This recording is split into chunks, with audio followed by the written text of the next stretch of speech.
Bienvenue dans votre émission VRV. Aujourd'hui, nous avons reçu le frère Eli Itzak. Bienvenue sur le plateau de VRV. Merci, Dieu vous bénisse frère Eddy. Je suis, comme d'habitude, très heureux d'être ici et de partager ces quelques points essentiels de la parole. Et donc, aujourd'hui, nous allons parler de Joseph le meneur. Le meneur. Et donc, la première question déjà, j'ai découvert quelque chose ici, toujours ce que le prophète dit, le seul lieu d'adoration auquel Dieu a choisi. De 65, 11e au mois, le 28. D'accord. Alors, je vais faire la lecture. Si je m'en vais dans cette génération, puissent les gens qui croient ce message ne jamais s'arrêter pour former une dénomination. Vous mourrez sur le champ. Ne l'oubliez jamais, à l'heure même où vous aurez l'idée de former une dénomination, parmi vous, peu importe à quel point vous êtes sincère, à l'instant où vous prendrez pour chef un homme, à l'instant où vous prendrez pour chef un homme, au lieu du Saint-Esprit, pour confirmer cette parole, à cette heure-là, même vous mourrez là. Ça, c'est ce que le prophète William Branham dit. Oui. Et que former une dénomination, c'est d'avoir un chef Exactement. qui prend les décisions, comme c'est la réalité, je dois le dire. Aujourd'hui, là, avec le prophète Joseph, quand il dit gauche, tout le monde gauche. 15 heures, tout le monde 15 heures. 20 heures, heure de différence en vie. Est-ce que c'est pas une forme de dénomination? Ok. La citation là, oui, c'est une citation très profonde. Et c'est vrai d'ailleurs, nous croyons cela, c'est ce que Frère Branham dit. Maintenant, je vais relire la même citation que vous avez lue et je vais emmener les gens à voir un détail très important qui va nous permettre, n'est-ce pas, d'être situés. Frère Branham dit dans toujours la même citation, la même brochure, le style d'adoration auquel Dieu est pourvu, il dit, je descends un peu plus bas, à l'heure même où vous aurez l'idée, n'est-ce pas, de former une dénomination parmi vous, peu importe à quel point vous êtes sincère, à l'instant où vous prendrez pour chef un homme au lieu du Saint-Esprit pour confirmer cette parole, à cette heure-là même, vous mourrez. Ça, c'est Frère Branham. Maintenant, le détail très important ici, que je veux que les gens puissent y sonder, c'est Frère Branham dit, à l'instant où vous prendrez pour chef. Il s'adresse aux croyants, il s'adresse à l'épouse, à l'instant où nous allons, n'est-ce pas, prendre pour chef un homme. Donc faire de quelqu'un notre chef, nous entrons dans la dénomination. Et je vais prendre un exemple biblique pour emmener les gens à voir cela. Vous savez, cette chose dont Frère Branham parle ici, on a vu ça dans la Bible, avec Samuel, qui était le prophète, et Dieu conduisait le peuple d'Israël par le prophète.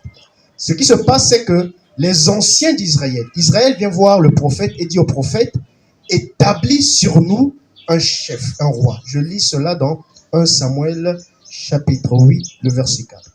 Tous les anciens d'Israël s'assemblèrent et vinrent auprès de Samuel à Rama. Le verset 5. Ils lui dirent, voici tu es vieux et tes fils ne marchent point sur tes traces. Maintenant, établis. C'est le peuple qui demande à Samuel d'établir sur eux.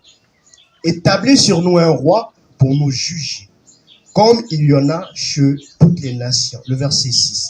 Samuel vit avec déplaisir ce qu'il disait. Donne-nous un roi pour nous juger. Et Samuel pria l'Éternel. Donc, le peuple vient voir le prophète. Et le désir d'avoir un chef n'est pas venu de Dieu. C'est venu du peuple. Voilà pourquoi dans la citation que vous avez lue, Frère Branham dit, quand vous aurez l'idée, et on connaît l'histoire, Dieu leur a donné le roi Saoul, et on sait comment est-ce que cela a eu pour conséquence la dénomination au sein d'Israël, jusqu'à ce que Dieu retire Saoul pour installer à la place de Saoul le roi David. Donc le choix d'avoir un roi était venu du peuple. Et donc le peuple a voulu avoir quelqu'un au-dessus d'eux, un chef. Mais non, concernant frère Joseph, frère Eddy, moi je ne crois pas que le frère Eddy ou qui que ce soit ait fait de frère Joseph un chef. Personne n'a fait de frère Joseph un chef. Pourquoi? Parce que c'est le message que nous croyons qui a dit que Joseph est un chef. Je lis cela. Donc, si c'est le message qui dit, il n'y a pas de problème. Je lis justement. Si c'est les hommes, est-ce que c'est le frère Élie et tel frère se sont rassemblés, ils ont dit, bon, on fait de frère Joseph notre chef. Non. Est-ce que frère Branham n'a pas dit ça? Justement, je vais maintenant lire frère Branham ici. D'accord, allons-y. Donc, votre vie était digne de l'évangile. Le paragraphe 297, frère Branham dit, il parle, n'est-ce pas, du frère Joseph. Il commence à parler du frère Billy. Il dit, je pensais que peut-être Billy prêcherait l'évangile. Dieu ne l'a jamais appelé. Mais je crois que Joseph, tout vilain petit garçon qu'il soit, je crois que Dieu l'a appelé. Frère Branham continue. Il dit, c'est la raison pour laquelle les enfants ne peuvent pas s'entendre avec lui. Il dit, virgule, c'est un meneur. Si vous lisez la brochure en anglais, Frère Branham dit, he is a leader. Et donc, on peut traduire, d'ailleurs, il y a d'autres qui ont traduit par chef, on peut traduire par conducteur, par meneur.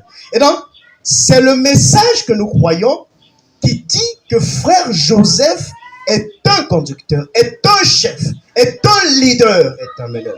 Nous croyons ce que le message a dit. Et parce que nous croyons cela, nous l'exprimons dans notre vie en suivant, n'est-ce pas, sa conduite. Le message dit qu'il est un conducteur. Et frère Joseph a une conduite. D'ailleurs, le monde entier aujourd'hui est au courant de la conduite du frère Joseph qui consiste à mettre l'accent sur le ministère international et mondial des bandes.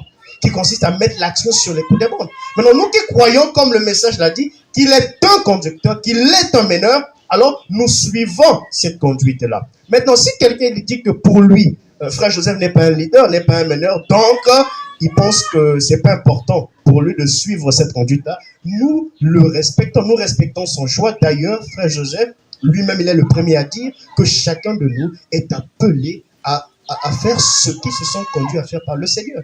Si lui n'est pas conduit à suivre la conduite du frère Joseph, qu'il fasse ce qu'il pense être juste. Et nous ne condamnons pas cela, c'est en ordre en fait. Maintenant, nous qui croyons ce que frère Branham a dit ici, nous nous sentons conduits, n'est-ce pas, à suivre cette conducteur. Parce que nous croyons qu'il est un leader, alors nous nous mettons sous son leadership. Raison pour laquelle vous avez dit que lorsqu'il dit 15 heures, nous c'est 15 heures. Quand il dit telle bande, c'est telle bande. Quand il dit ceci, nous le faisons. D'ailleurs, nous avons eu, n'est-ce pas, à suivre un merveilleux programme ici, le programme de communion, un merveilleux bénissant programme où frère Joseph avait lancé l'invitation à quiconque voudrait de pouvoir se rassembler avec les croyants du monde entier en même temps et prendre la communion. J'ai vu des frères, j'ai vu même des hommes de Dieu critiquer cela. Ils disaient non, mais le message est devenu comme le Vatican. Voilà, frère Joseph est le pape quand il dit ceci, ceci, quand il dit cela, cela.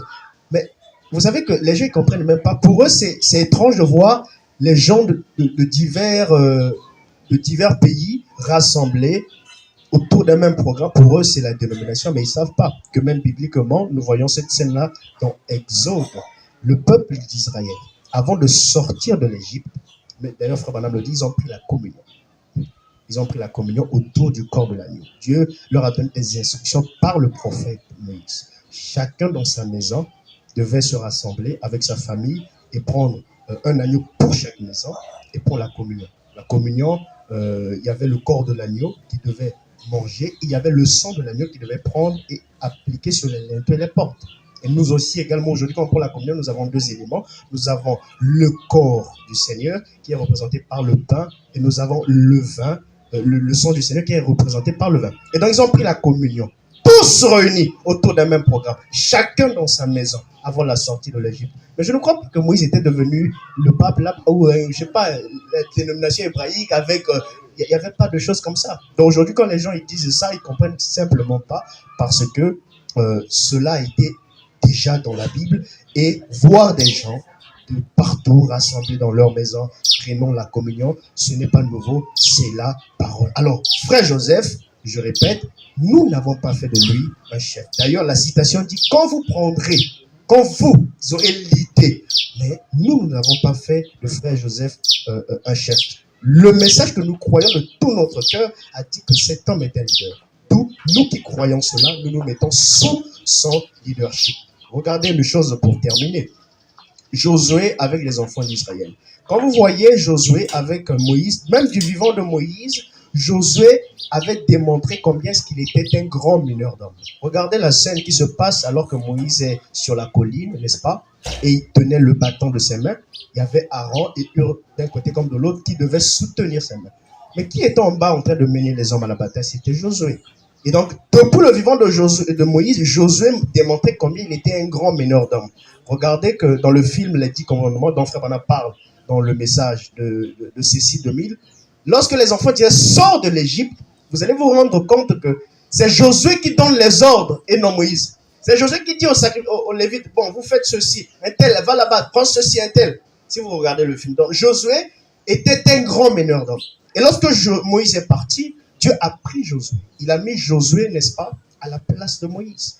Et Josué continuait à donner des ordres. Et les enfants d'Israël, parce qu'ils croyaient que Josué était un meneur, était un leader, était un conducteur, ils suivaient sa conduite. Quand Josué a dit, bon, les sacrificateurs soyez derrière l'arche, les sacrificateurs étaient derrière l'arche. C'était pas une imposition, c'était une révélation, parce ils avaient la révélation de qui était Josué.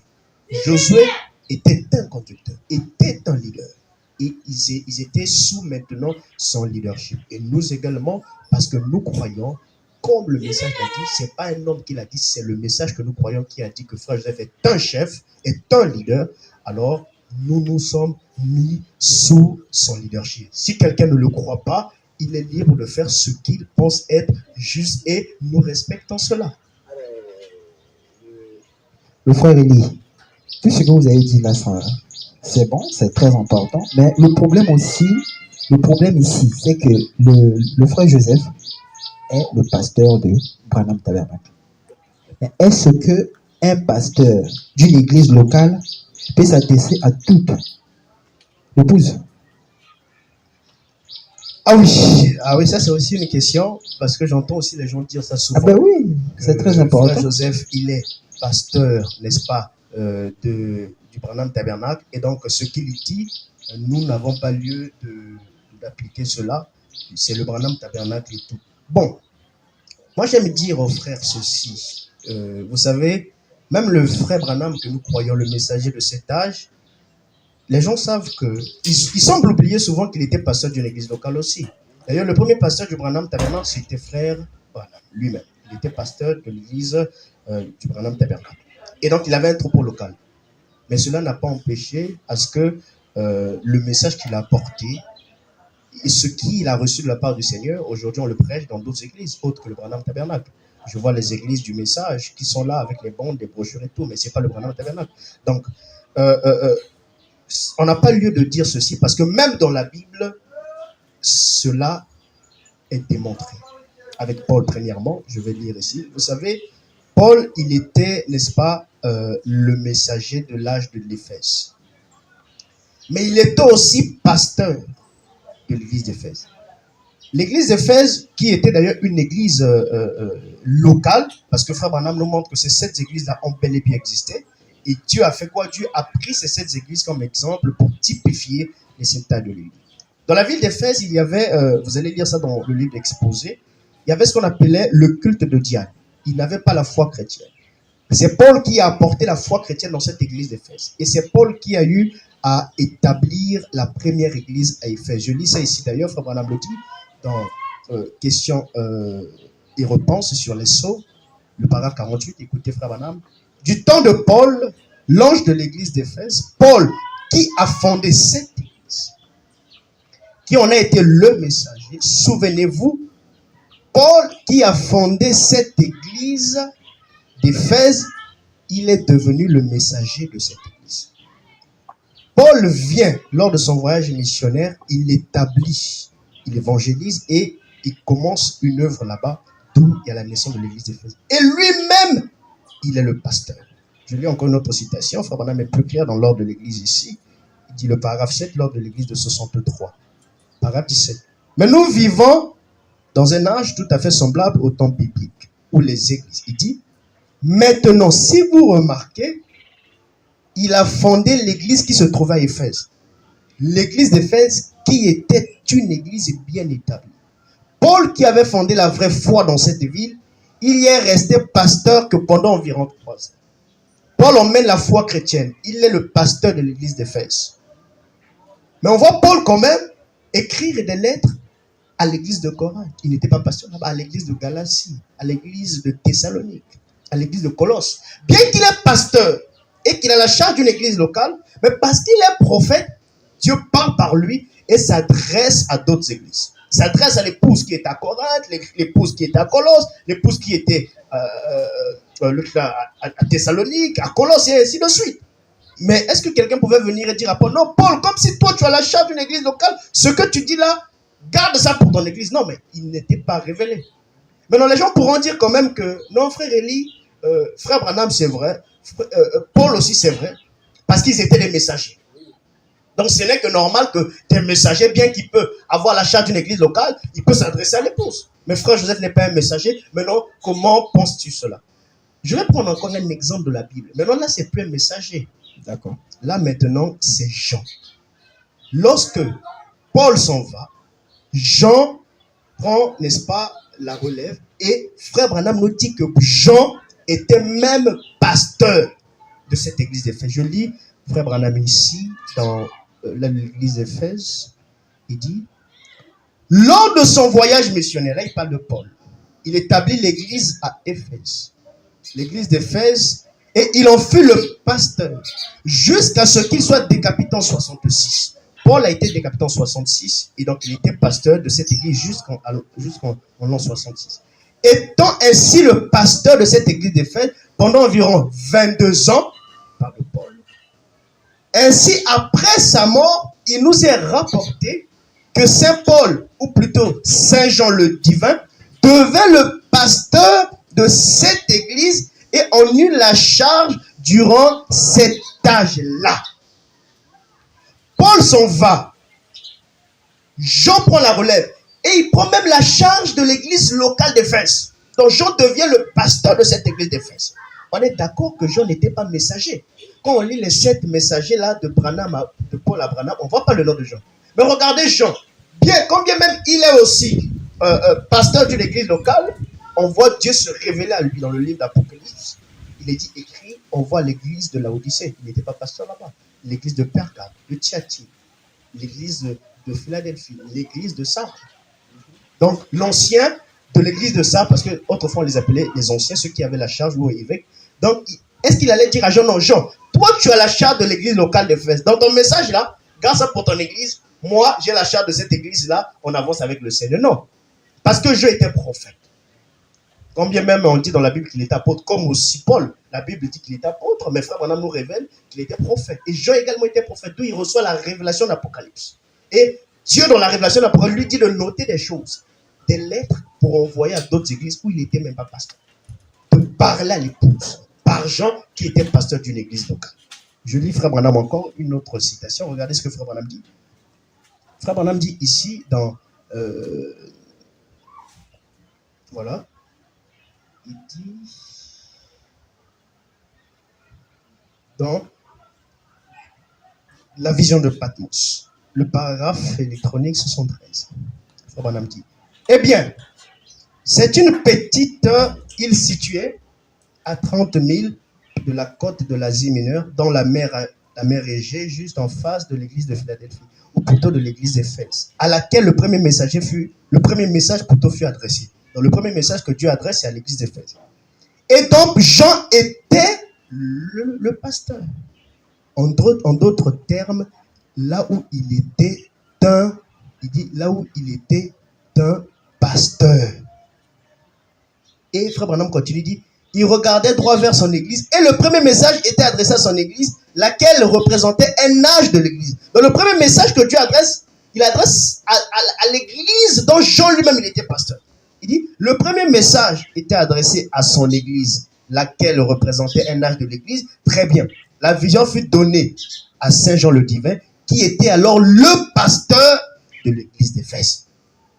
Donc quand Dieu s'adresse à Jean, il commence par lui donner un message qui s'adresse à sa propre église où lui il était pasteur, après que Paul soit décapité en l'an 66. Alors quand il reçoit le message, d'ailleurs, lorsque Jean quitte l'île de Patmos, les gens ne savent pas que quand il a quitté l'île de Patmos, il est reparti dans son église et c'est là-bas qu'il est d'ailleurs mort. Regardez, la Bible dit ici, plutôt frère Branham va nous dire ça ici, après que Jean puisse quitter, n'est-ce pas, l'île de Patmos où il avait été emprisonné, il est reparti dans son église. Regardez, frère Branham dit, donc là je lis dans le livre des exposés, frère Branham dit, Exaspérés et incapables d'arriver à leur fin, les responsables officiels l'avaient accusé de sorcellerie parce qu'il était condamné là-bas à cause de la sorcellerie du temps et condamné à séjourner à Patmos. Cependant, Dieu était avec lui et il put quitter l'île pour retourner à Éphèse où il continua son œuvre de pasteur jusqu'à sa mort.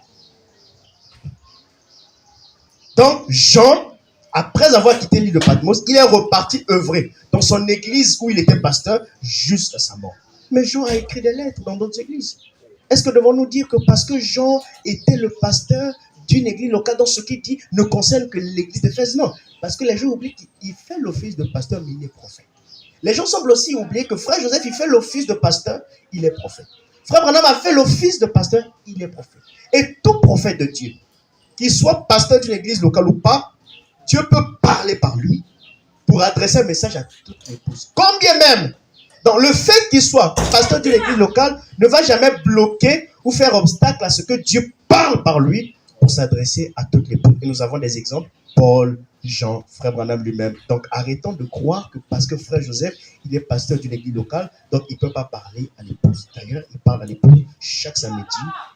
Il écrit des lettres qu'on appelle les ex se rassemblent, où il appelle l'épouse à se rassembler pour écouter une bande. Et nous sommes heureux, bénis de suivre cette conduite. Maintenant, si quelqu'un dit que lui, il pense faire quelque chose d'autre, alors nous respectons qu'il fasse cela. Mais nous, du moins, de la même manière que lui est conduit à faire autre chose, nous sommes conduits à suivre ces programmes-là parce que nous croyons qu'il est un leader comme le message l'a dit.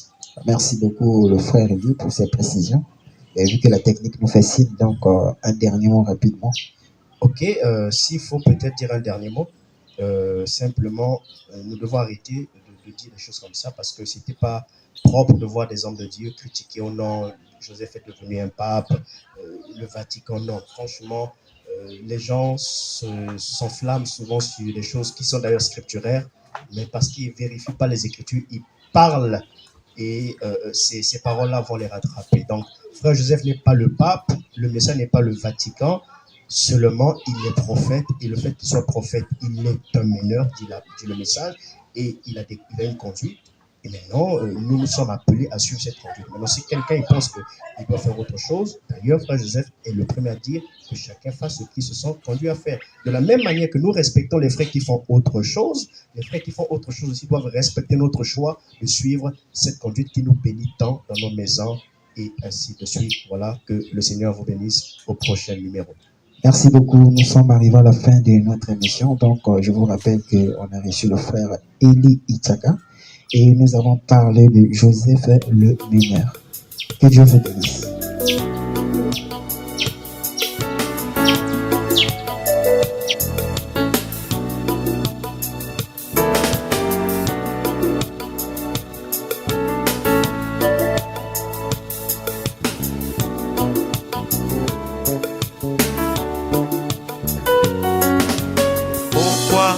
Il a laissé tout ce grand de ce monde. Il n'est venu que pour me chercher. Mais pourquoi il a laissé tout ce grand de ce monde? Il n'est venu que se révéler à moi. Mais pourquoi seulement moi? Mais pourquoi seulement moi? Oui, voilà le pourquoi. Il m'a aimé par sa grâce. Il m'a élu dans son amour. Il m'a chuchoté à l'oreille qu'il revient bientôt Jésus. Mais dans tout il m'a dit d'être prêt.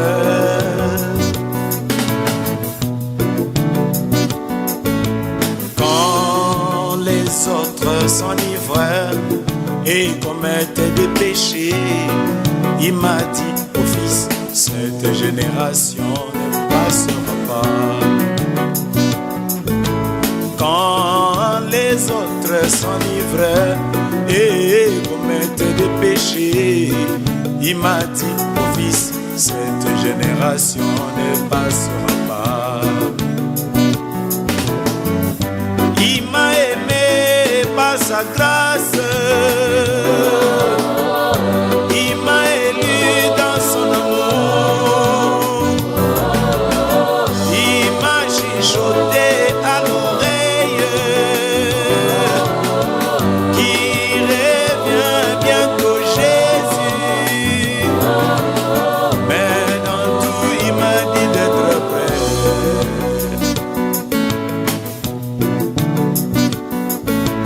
Quand les autres cherchent encore de l'huile, il m'a dit regarde Malachie 4.